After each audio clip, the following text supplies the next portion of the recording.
Amorphous solids are rigid, but they lack repeatedly periodicity or long-range order in their structures. These substances do not show a sharp distinction between the solids and the liquid state.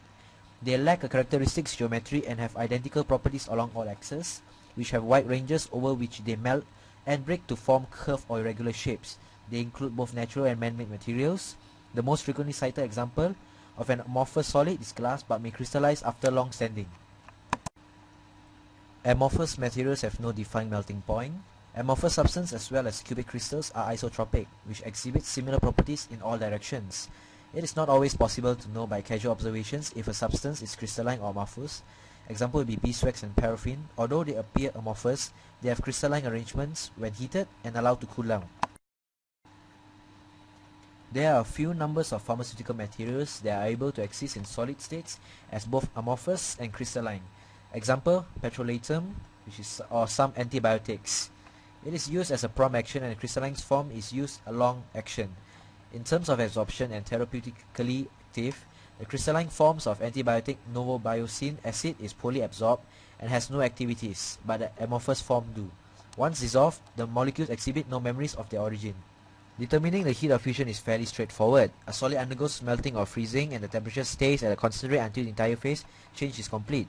The temperature at which a liquid passes into a solid state is known as the freezing point, which also means melting point of a pure crystalline compound. The freezing or melting point of a pure crystalline is defined as the temperature at which the pure liquid and solid exist in equilibrium. This is sometimes known as normal freezing or melting point. Different intermolecular forces are involved in holding the crystalline solids together, and the additions of heat to melt the crystal is actually the addition of energy. It is also in liquid molecule motions occur at much greater rate than in a solid. The heat absorbed when 1 gram of a solid melts or the heat liberated when it freezes is known as the latent heat of fusion. For water at 0 degrees Celsius, it is about 80 calories per gram. The heat added during the melting process does not bring about a change in temperature until all of the solid has disappeared, because this heat is converted into potential energies of the molecules that have escaped from the solid into the liquid state.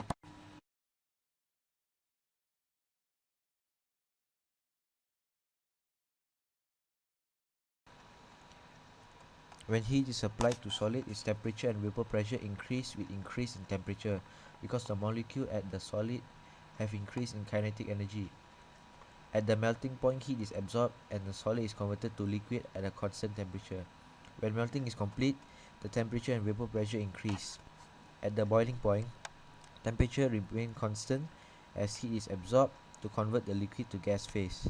When all the molecules are in gas phase, the temperature again increases, and the gas phase molecule requires additional kinetic energy.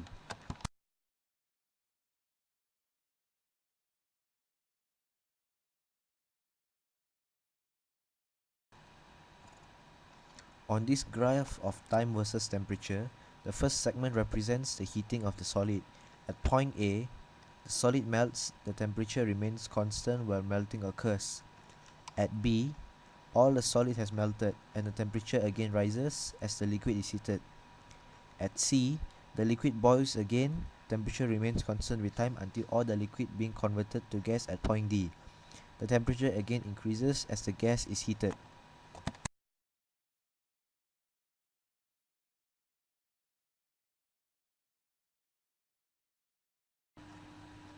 The number of components is the smallest number of constituents by which the composition of each phase in the system at equilibrium can be expressed in the form of a chemical formula or equation. It is in equilibrium mixture of ice, liquid water, and water vapor is 1 because the composition of all these three phases is described by the chemical formula H2O. This diagram is highly simplified representation of the phase diagram of water. The liquid vapor phase boundary in the diagram summarizes the variation in the vapor pressure of liquid waters with temperature. We can look at it as representing the variation in the boiling temperature of water with pressure. The solid-liquid boundary represents the variation of the melting point with pressure. It is very steep, indicates that the pressure change required to noticeably affect the melting point are enormous. The line also has a negative gradient up to above 20 atmospheric pressure, which is highly unusual, indicating as it does an increase in pressure lowers the melting point. The reason this behavior can be traced to the fact that ice has a larger molar volume than liquid water close to its freezing point. Raising the pressure thus makes it more favorable for the solid to transform into the liquid, and it can reduce its volume. This is example of Le Chatelier's principle, which states that a system in equilibrium will alter its position of equilibrium in a way that to minimize the effect of any applied constraint. The volume reduction is achieved by a shift in the position of equilibrium to favor liquid water, the denser phase, with the overall result that the pressure increases converts ice to liquid water. At point B, crystallization of pure component A, when we cross the curve 1 at point B, we are moving into a two-phase region. The two phases are pure component A and the liquid mixture. The tie line runs from point B to point C, where the tie line intersects the closed curve at B indicates the composition of the liquid phase. The other end of the tie line intersects the edge of the diagram at pure solid A, which is at point C. As the system continues to cool, the tie line tracks the composition of the liquid solid phase. The other end at tie line still tracks the pure solid A. Liquid at point F is much richer in component B. This is because component A have been removed by crystallization it out. At point F, the liquid has reached the eutectic composition. At the temperature and liquid composition, both pure and solid A and pure solid B will crystallize together. Crystals at the two substances will be interspaced among each other. At the temperature decrease below point G, the system crosses over it to another two-phase region. When it comes to two phases like containing solid and liquid phase, each phase has its own melting point, whether it's solid or liquid. This diagram is the example of thymol in salol in percentage in weight against temperature at 10 degrees Celsius. At 10 degrees Celsius, both salol and thymol are in solid state phase. After the 10 degrees increases, both state converts into a different level of their own melting point. First, we state with thymol. At A3, A2, A1, they are still in solid thymol, thus this makes the salol the liquid phase here.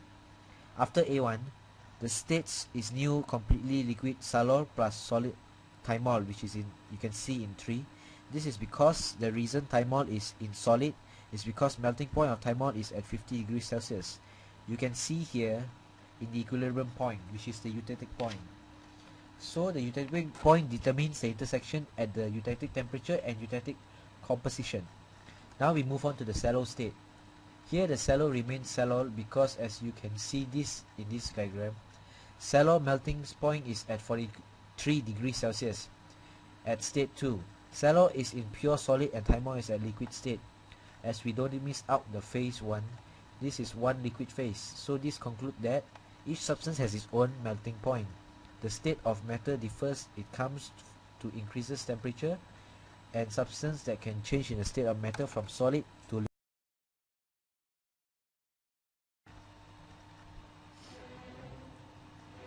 Solid dispersion is one of such methods and involves a dispersion of one or more active ingredients in an inert carrier or matrix in solid state prepared by melting, dissolution in solvent, or melting solid method. Among the various approaches to improve solubility, the solid dispersion technique has often proved to be the most successful in improving the dissolution and bioavailability of polysoluble drugs because it is simple, economic, and advantageous. Solid dispersion means a group of solid products consisting of at least two different products, generally a hydrophilic inert carrier or matrix or an hydrophobic drug. Example 1. This shows how solid dispersion improves solubility of ibuprofen. There are various reasons for the improvement of solubility of poorly soluble drugs using solid dispersion technology. The reason for solid dispersion or advantages of solid dispersion are as follows. Particles with reduced particle size. A highly surface area is formed which results in an increased dissolution rate and further improves the bioavailability of the poorly water-soluble drug. Particle with improved wettability. The solubility enhancement of the drug is related to the drug wettability improvement verified in solid dispersion. Particle with higher porosity. Particle in solid dispersion have been found to have a higher degree of porosity. Drug in amorphous state. Poorly water-soluble crystalline drugs when in the amorphous state tends to have higher degree of solubility. This is a chart of crystalline ibuprofen, and this is a chart of crystalline collodion ibuprofen.